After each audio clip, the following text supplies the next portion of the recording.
Ladies and gentlemen, live from the top of the food chain, Brooklyn, New York, a new day has arrived in cable TV. Strap yourselves in for a fun ride. It's the Cyclone Variety Show. Now here's your host, Cyclone!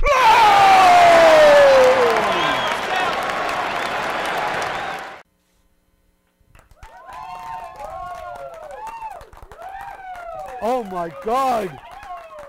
Wow, I've never got so much applause before. Means you guys must love me, holy mackerel! So thanks a lot, Chucky. Thanks a lot for everybody showing up to another episode of the Cyclone Variety Show. You know, it's still cold and snowy and miserable weather out here, and before I came into the studio this morning, I walked past a girl who was eating ice cream, and not to be my normal jerk self, I walked up to her and I said, "Excuse me, you know, you could have saved yourself some money by just licking the sidewalk." So it's middle of February, and you guys have a happy Valentine's Day? Yeah. So did I. I spent the entire evening with the only person who loves me. Myself. You know, every state in the United States, except for Maine, Alaska, and Hawaii, happen to have at least one breed of venomous snakes. In New York, it's called female. See? Go ahead, I dare you. See? That's what happens when you have a room full of women and you don't change the jokes that you want to write. Wow. Good thing we don't feed these people first. Speaking of angry women, a woman was just arrested recently because she was trying to walk out of a store with a TV underneath her skirt. I have a confession to make, everybody. I'm not fat. I have an entertainment center underneath this jacket. More angry women. Iggy Azalea is now suing Papa John's. I love Papa John's because I'm fat and I love pizza. I want to sue him because, well, anytime I call, I can't get pepperoni, let alone Iggy Azalea's freaking phone number. Anybody watch the All-Star game? The NBA All-Star game? You know, all the ceremonies were here in Brooklyn. The game was in the Garden. And the game actually kind of resembled a Knicks game. A bunch of offense and Carmelo Anthony not hitting a single shot. You know, the Sacramento Kings announced that George Karl is going to be their new head coach. Keeping in that factor, the New York Knicks have now decided that UB Brown is going to coach them again next year. And hey, they all can't be winners, all right? Drake is now, Gangster Drake is now apparently in a war with Tiger. Yep. So, Lion, I am now calling you out. You're on my S list, Lion. So it is the middle of February, and that means soon to be spring. Pitchers and catchers are now reporting for Major League Baseball spring training, which means New York baseball ends in 5 minutes ago. Speaking of baseball, Madison Bumgarner recently came out and said that he actually, when he was younger, dated a girl named Madison Bumgarner. Veronica, my lovely stage manager, can you please find me a woman named Cyclone? I'm sure there has to be one. Try like OK Cupid or something. So you guys ready to start the show off? All right. First guest is a fantastic duo. Ladies and gentlemen, Franklin Cancion Franklin and Alex Whelan.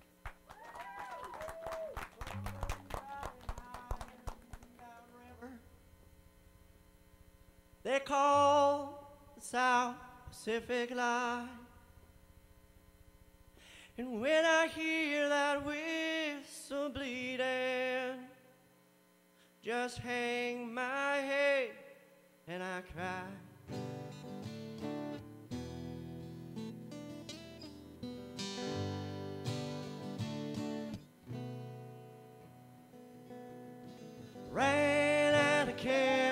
seen this morning.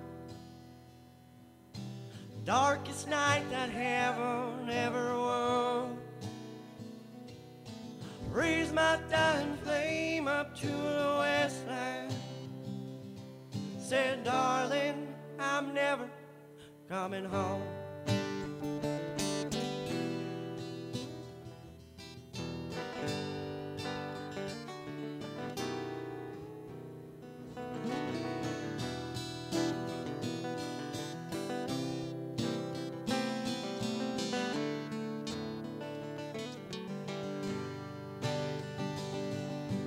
America, curse that keeps me moving. Broke my 20s over you in vain.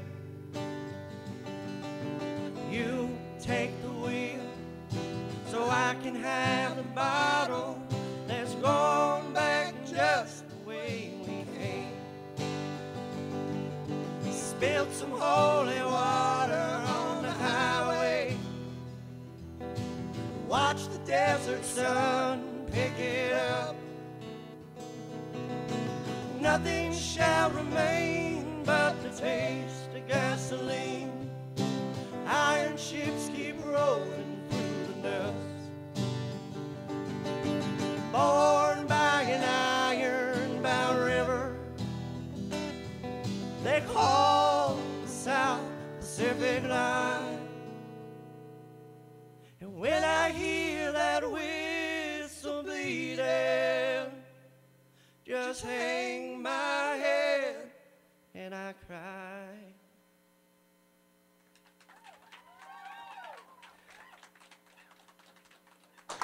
You'll play us another song a little bit later? Cool. All right, now, without further ado, this man, former Major League ball player, 9 years, up in the show, former Ranger, Yankee, and Atlanta Brave. Ladies and gentlemen, Mr. Billy Sample. Thank you very much for showing up. Appreciate Well, it. thank you. I thought the Brooklyn Cyclones was the name of the Mets minor league team, but I Yeah. see that you are. They actually stole it from me, and I'm not even getting any residuals. No? No, We've got to sue. I should. Yes. I'm Jewish. It's I'm not going there with you, but go ahead. okay. So back in the day, before the drafts became as hyped up as they are now. Right. I didn't know I was drafted until the next day. See, that's what I was going to ask. Yeah. How did you get the call? Out of high school, I was a 28th round pick. I told the scout that drafted me I didn't know they had that many rounds. And he could hear my disappointment because I thought I was going somewhere in the teens. And he said, well, Bill, at the time there were 24 teams. 23 other teams passed over you 27 times. As if to say, don't blame us for drafting you. I liked him. He was Joe Branzel. He was a good, honest man. And then I went to James Madison and was drafted after my junior year. And in the 10th round this time, and I signed, spent 3 years in the minors, and got to the majors at the end of my third year. Now, the game has evolved so much so, and it's now so specialized. Yeah, the money's gotten a lot better too. Can I Do tell you- you that my first contract was $21,000 Oh my during God! the double-digit inflation days of the late '70s? That's in the big leagues, $21,000. I think that's like a signing bonus for like No, a they fifth-round tip pick. with that now. I think the minimum salary this year is $507. I think. So you figure it's $507. You're taking home $390. You could probably make it as a young married or unmarried baseball player. But on $21,000, you're taking home $18, $17.5. You can't make it. So, Do I Why- sound why old is- or what? Jeez. not as I old am as a- old. but like a fine wine, you've aged Oh, well. aren't you nice? You've got some kind of rap there, Cyclone. Yeah. Too bad the ladies don't believe it. But okay, of all the statistics you have, All right. and there's some really decent ones you have. I stole 44 out of 52 one year. It was Okay. fifth in the league, but when Ricky's stealing over 100, 44 is like the drop is so precipitous. Which stat are you most proud of? I mean, a 19-game hitting streak is nothing to sneeze at. No, I had an 18-game hitting streak too. But it's nice I of mean, you to do that kind of the research. the Thank you. all-rookie team. Yes. I told you it was downhill after the first. Yeah, but you know what though? With the exception of maybe someone like a Von Hayes, who exploded on the scene, Wow. or outside of like Kevin Moss, who Yeah, I was thinking Kevin Moss too. like yeah. 9 home runs in 8 games. Yeah. Mm-hmm. Okay, those are really hard to come by. Yes. Okay, most people struggle and work their way up. Which stat do you say, wow, I'm happiest with? Do you know, it's not really a stat. I made a lot of diving catches, and I have the body bruises and the bad knees and the bad shoulders and the arthritic neck to show it. But I have a highlight film's worth of diving catches, and I think I'm probably more proud of that because you've got to extend yourself a little bit to make those plays. So, yeah. But I only had one walk-off home run. They weren't even called walk-off home runs then. And we were trailing at the time, so that was nice. But I think I was never really a big stats guy. I'm glad I did finish sometimes in a statistical category that meant something. But I think just given of the body. I played football in high school, so it wasn't all that unusual for me to leave my feet and make a play. Now, what led you to choose baseball over football? Size, probably. At 5'9", it was before the short, quick wide receivers, and I wasn't quick like Mark Duper or Mark Clayton or Stephen Baker anyway. But I figured probably around the time I was 15, even though I was a better football player, nobody's here to challenge it, is, that I was going to play baseball if I was going to play anything professionally. So I sort of worked a little bit towards that end and knew what I needed to do. And I was fortunate in a way because I grew up in a town that had minor league baseball. Salem, Virginia had a Class A team. And most of the time I was growing up, it was the Pirates. And sometimes I'd go and watch certain pitchers. And then at times I would play against those pitchers on my way up to the big leagues or their way down to the big leagues. So that was kind of neat to play against some guys that I'd watched play when I was growing up. Now, you brought up Ricky. I know for a lot of former players, this is a really touchy subject. There is the theory that there's at least one Hall of Famer that juiced up on roids. Because of the connection to Jose Canseco, the majority of the people do think it's Ricky. I never even thought of that. Huh. And, okay, like Goose Gossage is the most outspoken out of everybody. Mm-hmm. That Hall of Fame should not be put in, no matter what. I made Goose's book. And where do you stand? Do you think that they should be put in? I think what's going to happen is that you're going to have somebody that's going to get into the Hall of Fame who roided up just as much as somebody that we all know, and they're not going to get in. So I don't know where you draw the dichotomy there, but they're going to be somebody that's going to get in, and then everybody else is going to point to that particular person to say, oh, okay, well, what do we do now? And I think some people, what you're sort of previewing is what's going to happen. And I don't know what you do after that. Because somebody's going to get in that roided up probably just as much as the guys that we know about that are only getting 25% of the vote. Now, out of staying on that, why is my roids didn't work. I only hit 46 home runs. But do you know who the first player to be suspended on steroids was? No. Okay, and I say this only because I'm a Tigers fan. Alex Sanchez. He's a singles hitter. As a Tiger, I wish he was a singles hitter. Alex Sanchez, when he got busted, was hitting .082. I'm sorry. Got a bad batch. .082? Really? .082 and you're on roids? He should have gone with Bosch, with A-Rod's guy Bosch, because... Yeah, that was pretty good because I couldn't detect any of that. That's and if they hadn't gotten Bosch, then they wouldn't have gotten the players. And then they would have taken it to a different level of steroid use because they could use it before the game and it would be out of their system before the game's over. Now, you played for George Steinbrenner. No, I was on the team. I don't know how much playing I did, but yeah, I was on the And team. you also played for Ted Turner down in Atlanta. Yes, yes. Out of the two of them, who's the more eccentric out of the two? Wow. Wow, that's... You're actually the second person I've asked that question to. Somebody else that played for both teams? Dion. Oh, Deion Sanders, huh? Did football with the Braves and then Yankees with baseball. And Dion was iffy on it. Dion actually said Mark Schott was the craziest out of all of the owners Okay. that he played for. But I'm just curious between the two of them because of how both of them were. Well, eccentric is not necessarily a bad thing, though, is it?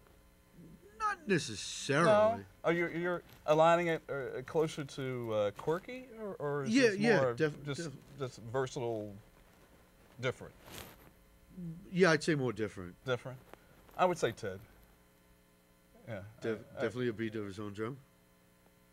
Yeah, well, George did too, but I think Ted. Yeah, Ted is varied in where he goes into different things, from the America's Cup to satellites everywhere to CNN to starting all. He's done he's been so innovative that it's remarkable that he doesn't get more credit than he has. Starting the Goodwill games, which sort of broke down the Iron Curtain a little bit, where you'd have Eastern European players, basketball and hockey players coming over. Ted's done a lot of innovative stuff. Now, with pitchers and catchers reporting soon, Yes. is there anybody that you look at and you say, wow, great player, I'm going to follow him, great team, I think they could win it all? I've been hearing that a lot of people are going with Cleveland and Washington. That's the sort of sexy pick this year. Yeah. Well, definitely Washington. And since we're sex symbols, we might as well go ahead with the sexy pick. I'm GQ's Man of the Year. Yeah, well, I'm trying. You serve as a good role model. Thank you. Yes. You're very welcome. Sorry. Now, let's talk Reunion 108. Okay. Your first foray into film. Yes. I went broke doing it, but I think the end might justify the means. Whew, please. Now, 108 coming from the 108 Stitches on a Baseball. Ah, you're the one that knows that. Okay. It's also in the beginning of Bull Durham, the voiceover with Susan Sarandon? Sarandon mentions it also. Yeah, I didn't see any Susan Sarandons in the minor leagues. I was looking too. You know, I didn't see those. I think I may have to go back and look again, but I don't recall any Susan Sarandons. At least you were in the show. I played amateur ball, okay, in Roanoke, Roanoke, like where? Virginia. No kidding. For I the was born in Chiefs. Roanoke. And let me tell you, the groupies we had, They had teeth? one or two triple chin, two geez, lazy I got to go back eyes. home. I was kidding. I was kidding. I got to go back home at some point, yeah. I mean, they said that the reason that stopped me from my career going further was I was a bit of a head case, which I think my crew can vouch for. Yeah, I was leaving yourself open with that one, weren't you? Yeah. So, wait a minute. You played amateur ball? I'm going to do the interviewing now. You played amateur ball in Roanoke? Yep. What kind of league was it? Oh man, the league has gone belly up. I pitched for down the block Long Island University. Okay. And I thought I was, the big hot dog running around. Didn't get drafted. Sent out a couple of tapes of myself. One team says, "Okay, we'll take you," and they were it was called the Iron League. Okay. It was Virginia, Florida, Georgia, and Tennessee. And It's a lot of traveling. all down there, yeah. Yeah. And they were the defending champions. I'm like, "We'll take you." I pulled an Anthony Young my first year. I started out Win a game? like 0-15, like a 7.25 ERA. I didn't think anything could get higher than my weight, but Jesus, I mean, it was. Well, you have a passion for the game. I didn't realize you had that kind of passion. Yeah, and they said that the reason why I got cut was because I was such a head case. But the fastest I've ever been thrown out, I got thrown out during batting practice once. Were you arguing a call from the previous night? No, the umpires in college were hanging out by the batting cage before the game. All right, this is at Long Island University? Yeah, right down the block. Okay. And I might have, I don't know if I did or didn't, I might have called one of the umpires a C word. I would never do Capitalist. Yes. They And- hate that because they have to be unified. Like, And- they can't really. And the and the and the and the B arch, that's how I'm going to get away with saying it, Okay. threw me out right on the spot. Mike Medina, our coach, went ballistic. I went bananas. And they were like, he can't be anywhere on the field. They just completely tossed me.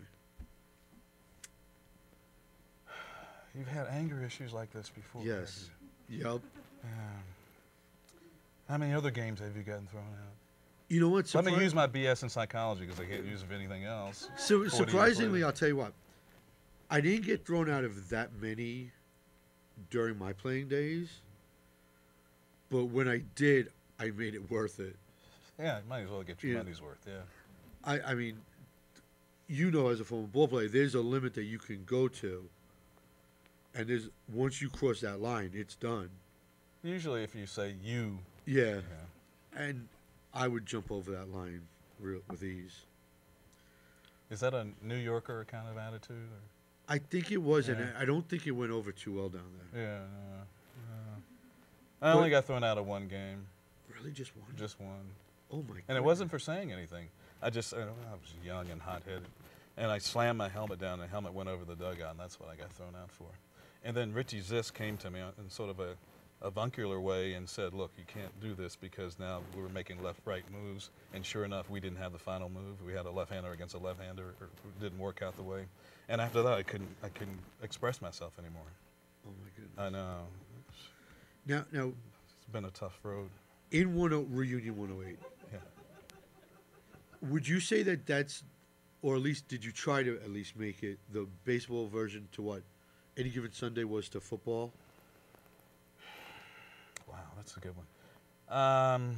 No, because we didn't play that much baseball in it. It's more of a baseball clubhouse movie. In fact, more than half the scenes were shot in a clubhouse up in Fishkill, New York, where the Rays play their A-ball. It's more of a relationship. It's more of telling stories. You don't see a catcher in the whole movie, so we didn't actually play that much baseball. But the players that we had could play. I had them pantomime throws when we were at the audition, and so I felt pretty good about the. In fact, I probably should have those again if I ever do another movie and have more baseball scenes because they were really good.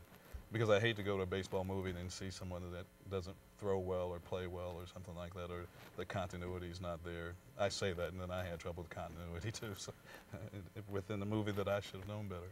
But in fair, you know, it's good that you bring that up because when they did, when Billy Crystal did 61, I love that. they said that James Pepper couldn't swing a bat at all, and Reggie Smith was helped him straight through. I talked to Reggie about that. He had 7 months to work with them, but still it was great. Barry Pepper he looked like Roger Maris to the nth degree, and Tom Jane looked like Mickey Mouse. It was amazing, wasn't it? Jeez. I actually was a consultant on a movie. I don't tell too many people this, Cyclone. It was up in Toronto, and it was Joe Torre, Curveballs Along the Way. It was a Showtime movie. And I got 3 days to work with the players. 3 to work with them. And so you're getting a little excited, and they're throwing, and the actors too. Dean McDermott, who's married to Tori Spelling, he was in it. He was David Cohn, and Isaiah Washington was Dwight Gooden.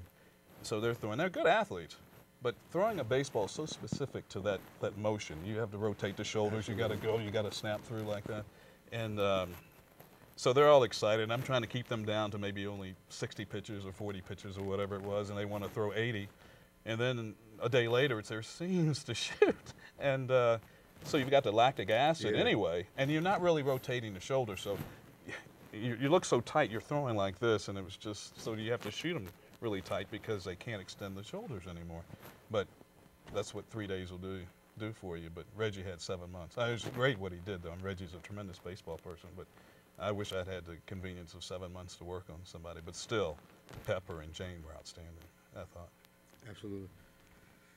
Now, it's bad luck to talk about superstitions. At least that's what they say.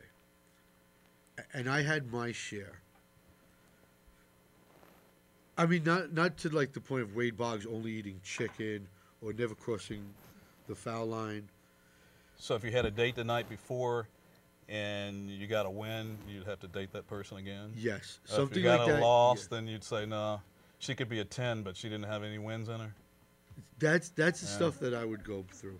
Was there anything that you used? No, I wasn't superstitious. I think I swung the bat on the on-deck circle a minimum of 5 times. I think that's about the only thing I would do, just trying to get loose, which really wasn't necessary because I played most of my career in Texas. You walked out of the house loose, 104 degrees, day in and day out. Now, you played the outfield. You shared the outfield with someone who is known as the catalyst for 2 great championship teams. Mickey Rivers. Yep. They threw the mold away. There's nobody like him. And one of the things I don't understand about Mickey, and Oh, get in line. and you know what? I've talked to him during Old Timers last year, and it still boggles my mind. Come on, Cyclone. What are you talking about? Right. If Pete Rose is playing you, just daring you to bunt the ball. No, he took the bunt away. Right. Yeah, That's he right. took the bunt away by playing in, yeah. Why not just go with it? Do you know, it wouldn't have mattered. They beat him in 4 games. It was a sweep. It's It just it was an exclamation point to the whole series. I mean, anytime I've brought up bunting to Mickey will sit there and just laugh and go, "Yeah." I'm like, come on, dude. Do you like his bat flip? He can't do that if you just hand him a bat and tell him to flip it. He has a swing and miss it and flip the bat. And he still insists, because there's a whole big controversy when Bucky Dent hit the home run, whose bat that was. Do you know how good your eyesight has to be at Fenway Park, as far as you are from the dugout to home plate, to notice that somebody else's bat is cracked? I'm just saying. I'm just saying. Well, look, Bucky says that it was Mickey's bat. Mickey says he has no idea whose bat it was. Okay, half the dugout said that was somebody else's bat. I mean, Wonder bat. you know? It was the one that Redford used in the Natural. But I'm just saying, you've got to have really good eyesight to tell that somebody's bat's cracked from about, I don't know, 75. Yeah, you're a bit of ways at the dugout at Fenway from home plate. Yeah, to home plate. So yeah, I'm not saying anything. I would tease a few Red Sox fans before they won the World Series in 2004 about that. But other than that, it's just a little curious. That's all I got. I'm not going any further. Well, on that note, I want to thank you for stopping by. Hey, I enjoyed it, Cyclone. Anytime. It is Thank you. an absolute honor to talk to you. Oh, that's very flattering. Thank you. I will be in touch. All right. soon. I feel big time. I got my Cyclone cup here, and I'm here talking to you. Man, this is gonna be a good year for me. Listen, Yeah. it's Movies out. bigger. Yeah, all right. And by the way, I want to remind everybody, go on Amazon. Reunion 108. Get it. I'm going to be picking up a copy myself. It's nice of you. Thank you. Check it out. Now, you guys ready to laugh? Yeah. Good. Ladies and gentlemen, I know this comic quite well. You guys will laugh, I guarantee you that. Ladies and gentlemen, Les Deegan. Right. Thank you. Thank you, Cyclone. Hi, everybody. So on the way over here today, I stopped by for a quick pick-me-up at Starbucks. Yeah, I love going to Starbucks. Yeah, I hate the coffee, but it's the only place where I'm considered a tall. So next Saturday, I'm celebrating my 55th birthday. Thank you. Thank you. It's a little weird, though, because I'm 60. Yeah, most people are very surprised when I tell them I'm 60. That's because I sneak up behind them and I go, I'm 60! But I feel great. One of my secrets, I start every day by taking 1,200 milligrams of fish oil. I'm hardly ever sick, I'm much more relaxed, and I can sleep with my eyes open. Confuses the hell out of my kids. Like, Dad, how can we tell if you're awake? I don't know, sprinkle a few flakes on the bed, see if I go for them. Now, if you'll excuse me, I'm trying to get your mother to meet me upstream. Oh, my big news, I just got a hearing aid. Yeah. Thank you. Yeah, no, I really did. I wear it in my left ear, you know, because I'm straight.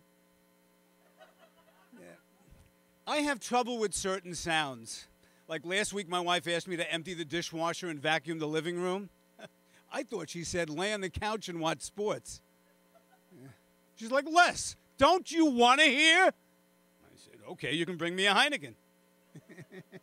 Yeah, my kids think it's a big joke. When I wore a hearing aid home for the first time, they're all waiting for me in front of the house like this. Even my dog's a wise ass. So one thing I've learned being married for 30 years is that women are much better than men when it comes to finding things. Am I right, ladies? Okay. This morning I woke up really early. I must have searched the entire house for an hour. I couldn't find any of my faults. Not one. When my wife woke up, within 3 minutes, she found them all. I was like, honey, where were they? She said, Les, right where you usually keep them, inside your ego, next to your excuses. See, the key to a good marriage is communication. My wife and I communicate. Like whenever we go to a party together, we have these subtle little nonverbal cues we give each other when one of us is ready to leave. Mine is to go outside and start the car. Hers is to have 3 more Cosmopolitans and then leave with somebody else. Now, actually, my wife can be very romantic. Today at breakfast, she said, you know, Les, we're married for 30 years. Should we renew our vows? I said, why? Do they have an expiration date? Said, if anything, we're way past our best of use-by date. Can you imagine if wedding vows did expire? Like when you get married, you only get 4 years.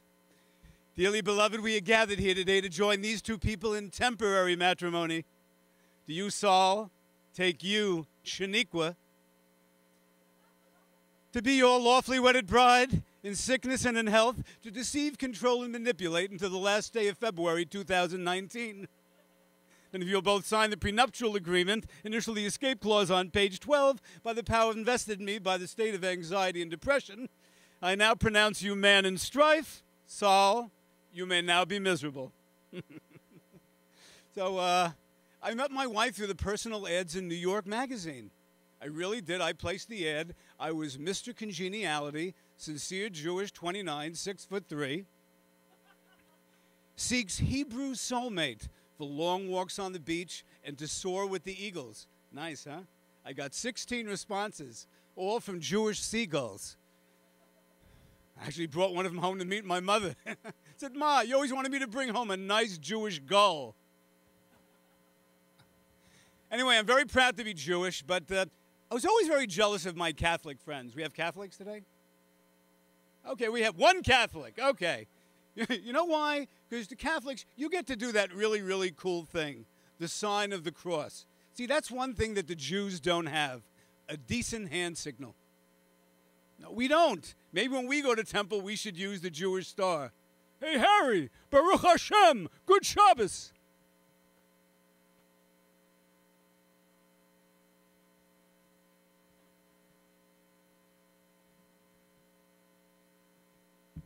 I don't know, maybe we should do that. So my day job, I'm a salesman for a shipping company, Manhattan, outside sales. Sales is really, really hard, you know, because all day long I got to deal with lots of rejection. Yesterday I had a really lousy day. 4:30 I called up my wife. I said, honey, listen, I'm having a really crappy day. Do you do me a big favor, please? When I come home from work, do you think we could, you know, go inside and play around a little? She said, no, thank you. I'm not interested. And please remove me from your list. Thanks, everybody. I'm Les Deegan. Back to Cyclone. Thanks so much. Oh. You're inviting me over to the couch. Yes, in honor of... Oh, in honor of Johnny Carson. Yes. That was fun. I pay homage to the best. So, how are you? I'm great. That was a lot of fun. What a great crowd you have here. Having a great time absolutely. on the show. And I remember Billy Sample playing, too. So the memory's not the first to go. No, the memory's not the first to go, no. I really feel bad about asking this first question now that I said that. Okay. Yes. And it has. I'm bald. It's got to be something. No, I'm one step behind you. Oh. If it wasn't for this damn Oh, thing. okay. Okay. Yes. At this point in the career, and I say this and don't blackball. I mean, you can't blackball me more than I've already been blackballed. Okay. We'll see. Do you? Great, another comic that hates me. Do you think there's ageism in stand-up? Is there ageism in stand-up? Yes and no. There are a lot of venues that I don't get to play because I'm older, but at the same time, there are a lot of shows I do get to do because I am older. So it all depends. See, the only reason why I ask is Sure. is A, because how do I not ask that question, and secondly is because, look, you're one of the cleanest comics I know, and clean usually means instant spot. Well, I do get a lot of work on churches, temples, 55-plus communities, more of a family-oriented type of, rather than the clubs. See, But there's an opportunity, so and it's not the answer he wanted. because honestly, the way I look at it is Yes. that you're working clean. Because look, I started out really crude, working really low, Right. and because of this show, I had to turn around and I had to become clean myself. Okay, so I can see the difference of having to work clean and being able to work clean. You know. Oh. Well. It's a good question. I think it depends on the venue. It depends on who you're working with. Some people absolutely will only want to work with younger comics, but find those people that'll work with guys like us. Yeah. Good luck finding that one. That's right. So has anything ever shocked you doing stand-up? Has anything ever shocked me? Yeah. Wow, that's a good question. I sound like Billy Sample. That's a good question. Once in a while, I'll pick a plum. Does out my anything butt. shock from what? Like the audience or? No, in general. You mean the comedy world? Yeah. Does anything shock me? Yeah, after doing it, as long as you've done it, All right. Well, 10 years or so. has anything where you've had to say, "Damn, I didn't see that coming"? Actually, something just happened to me. I'm in addition to being a comedian, I'm also a singer. Okay, and I do get gigs where I combine the two. And I had 2 assisted living facility gigs that just came up. 2 weeks ago, I did a show at an assisted living facility, and the crowd absolutely loved me. They love the music. I do like Sinatra, Bobby Darin, Broadway, and I interject comedy, just to make it like a variety show. All right. And at a great show, the people loved it. I wrote my thank you note saying thanks for having me because I would love to be, get back and invited back and get referrals. And I guess the director wrote me back saying, Les, you had mixed reviews. I go, really? She goes, some of the people loved you, and some, the sense of humor, not so much, question mark, question mark, question mark. And I was absolutely stunned. I was expecting a great review. Everyone had a great, which means that some people that were laughing and having a good time went to the director and said, I didn't like what he said. I didn't like what he must have been. So I guess maybe that's the time I was shocked. Well, I want to thank you. Well, I had a ball. This was great. And good luck with the show. This is a lot of fun. Knock wood. Thanks again. Thanks a lot, Cyclone. Ladies and gentlemen, once again, Kent and Franklin, along with Alex Whelan.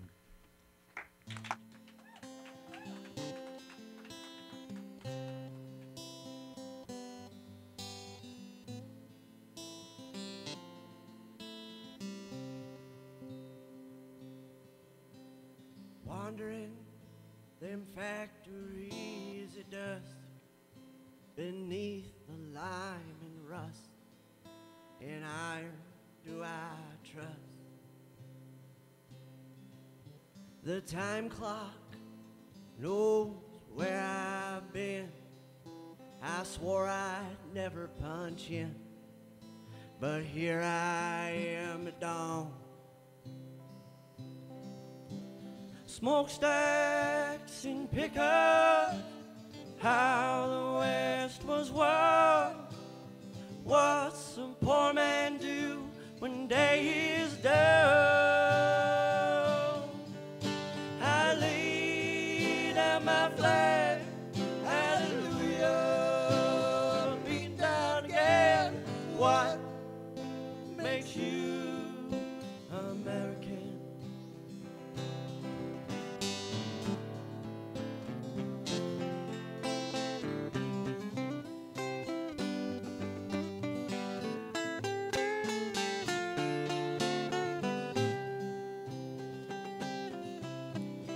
Orphaned by self-righteousness, how working became an answer to industries of pain.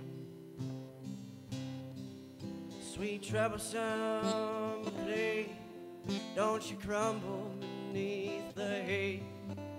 You clocked your 14 hours, now go home. I trade 'em stone for stone, so they build them shadows alone. Skyscrapers, more of the same. And I laid down my flag, hallelujah, beaten down again. What makes you American? Throw my pickaxe down the mine shaft of today. I am tired now, swinging at the dark.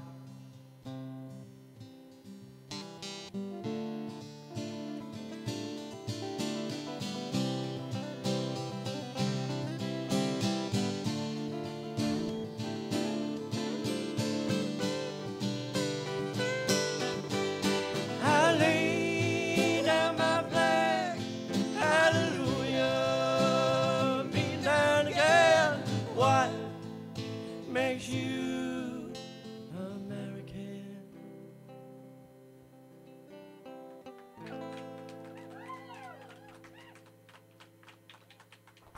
Thank you. You know what? I think I'm going to make a Cyclone sandwich. Let me come in between you guys. Cool. So, when did you guys start playing?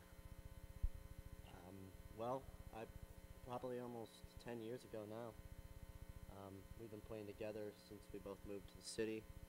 It's almost a year, I would say. And Yeah, we're actually both from the same.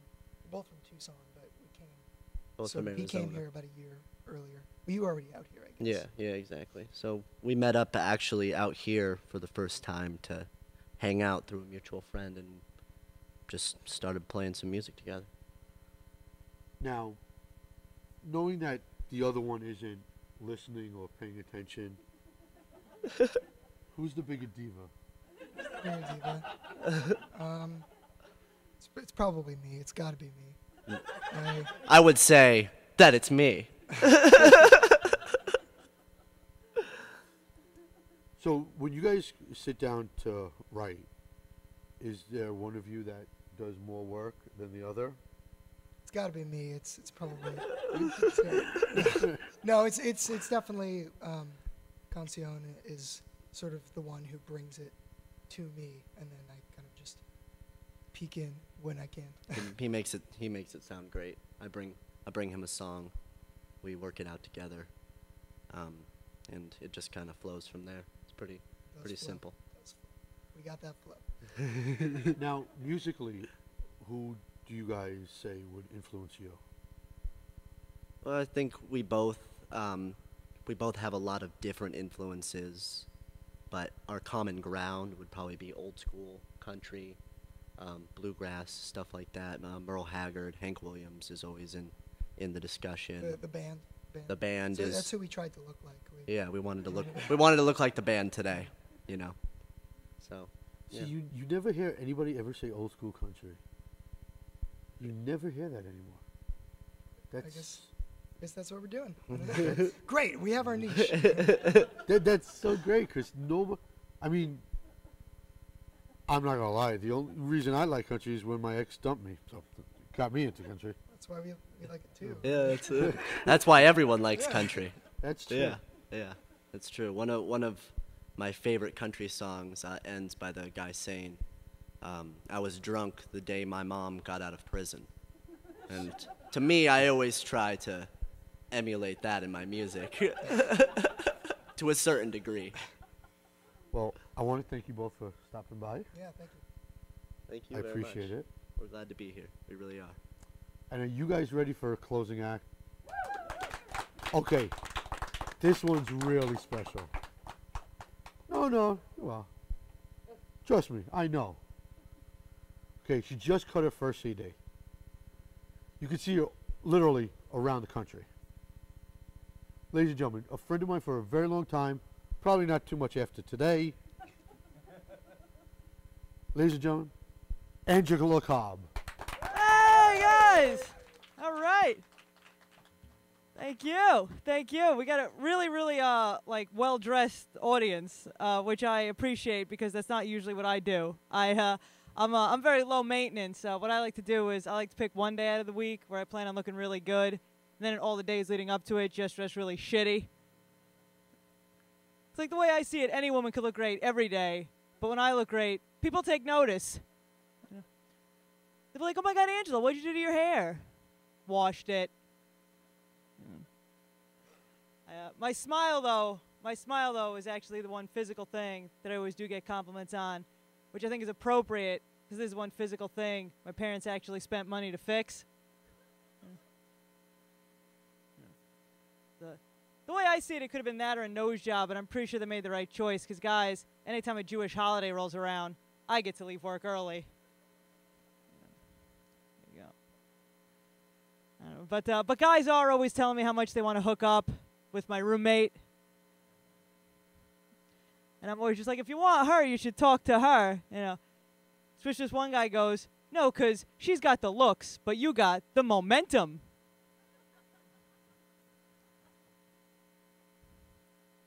And I was just like, if I find a guy with mass and I find a guy with velocity, threesome. Nailing it. Physics, guys, that's what we're about here. This is educational group you assembled here. This is great. I've actually never been in a threesome, but it is on my bucket list. It's definitely on my bucket list. I was actually a virgin until I was 25, but I'm 27 now. So look at her clapping at virgin until she was 25. The nun over there. Would you think? Here's the thing. It does get a little embarrassing, though, once you get to a certain age. You know, like, I think it's hard for a gay person to come out of the closet. The only thing more embarrassing than come out of a closet is come out of a closet you've been alone in for 25 years.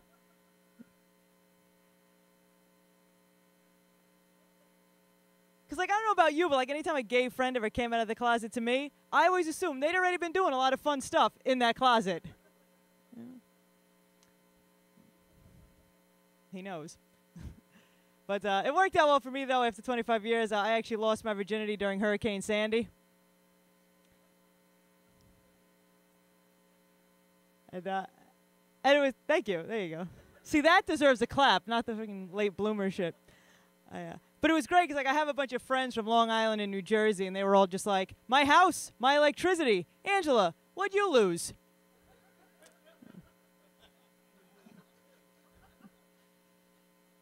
I just had to be like, nothing FEMA can replace.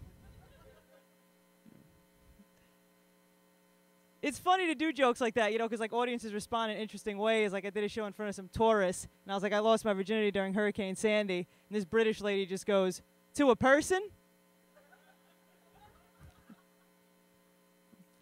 It's like, how the hell do you respond to that, right? I was like, no, I just kind of let the storm take me.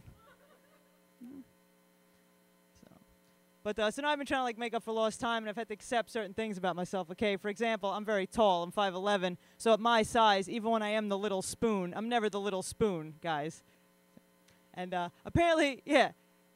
And apparently they have a name for this. Apparently if you're spooning with someone smaller than you, they call it jetpacking.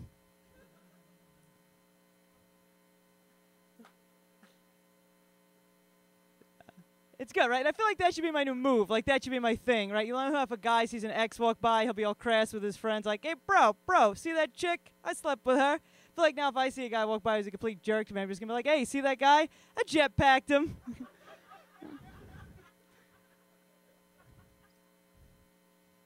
That's what I did. I've actually always been very attracted to older guys, because the way I see it, hooking up with an older guy is the closest I'll ever get to time travel.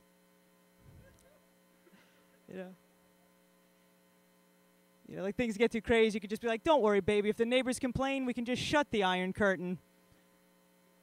And then the older guy will be like, I love hooking up with younger women, because they make historical references they don't entirely understand.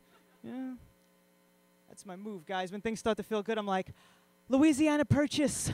Yeah. So Billy Sample, you do age like fine wine, is what I'm trying to say. That's what I'm trying to say. Very good. So I'm broke. Anybody else broke here? Well, yeah, all right. I'm at that point financially where, like, me and my parents bond over the area codes of debt collectors. Like, me and my dad would compare notes and we'll be like, 302, that's Wilmington, Delaware. Don't answer that. Don't do it. All right, you guys aren't as broke as me. That's not, you left me on that one. It's all good. It's all good. The reason I'm broke is because I was an English major in college, and that's what that'll get you, you know. And I just got a lot of credit because I looked the part of a good English major. Like, I remember this one time we were talking about Macbeth, and this girl with purple Ugg boots goes, I didn't know it took place in a battle. I was like, I didn't even read the play, and I knew it took place in a battle because I made it to the first page that said Act 1, a battle. Yeah. All right. So a lot of us, you know, in New York have roommates and stuff, and my roommate recently got locked out of our apartment, and she called me to see if I could let her in. And I was like, well, you see, the thing is, Mass and Velocity stopped by. Yeah. So why don't you just use your looks to break down the door, because I'm busy breaking every law of physics. All right, guys, I'm Angela Cobb. Thank you so much.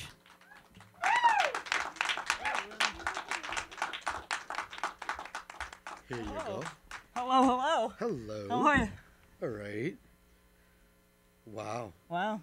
You know, you could, instead of just calling me Cyclone, from now on, just call me Mass. That's good. That's good. He's Velocity, by the way. He's Velocity? Hey, guys. How are you? This is an interesting. Can you help me, Billy, please? No, go on. So I have to ask you right off the top. Yeah. What was it like the first time you got passed at a club?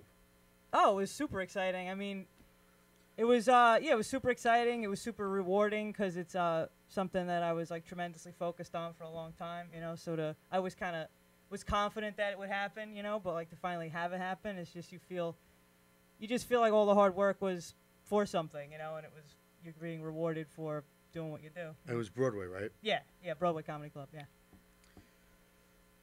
So is there anything that you would change in stand-up and the way even certain clubs are run?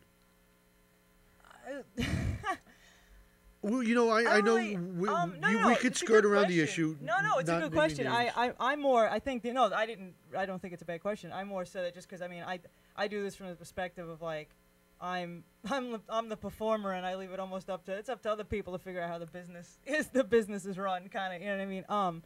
So I mean I think different clubs look for different things. There's different demographics that each club has. There's different areas of the city, you know, that cater to certain, you know, demographics.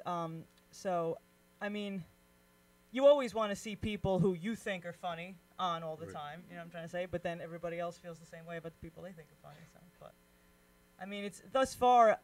I don't know. I mean, thus far, I guess I feel like I've been rewarded for the work I've done, you know, and I feel like thus far in the 5 years I've been doing comedy, it's treated me pretty well. So maybe I'm just selfish in that regard, that it's like thus far it's been all right for me. So in my little camp, I wouldn't change anything currently. But well, I want to thank you. Oh yeah, absolutely, my pleasure. Thank you so much for having me. And congrats on that first CD. Oh yeah. I'm a recovering tomboy, first comedy CD. I'm putting it together. It should definitely be out, you know, by late spring of 2015. Yeah. And we will promo it here. Wonderful. Too. Yeah, thank you. So I want to thank my crew for showing up. Okay, stop with the pats on the back, all right? Jesus. I want to thank my guests for coming by. Thank you. you guys for stopping by. Thank you. You guys are awesome. You guys get a bell ring. You guys watching at home, I want you here too. Go to the Cyclone Variety Show on Facebook. Find out how you can be here too. So until next month when we have another kick-ass show, ladies and gentlemen, I am Cyclone saying, stay humble, America. I dare you. She has an arm like Mike Pagliarulo, you know that? All full of reach somehow, don't I know? To be young, I'd go to hell before I'd look the fool. And I seen war machines, I wish I could dress like them.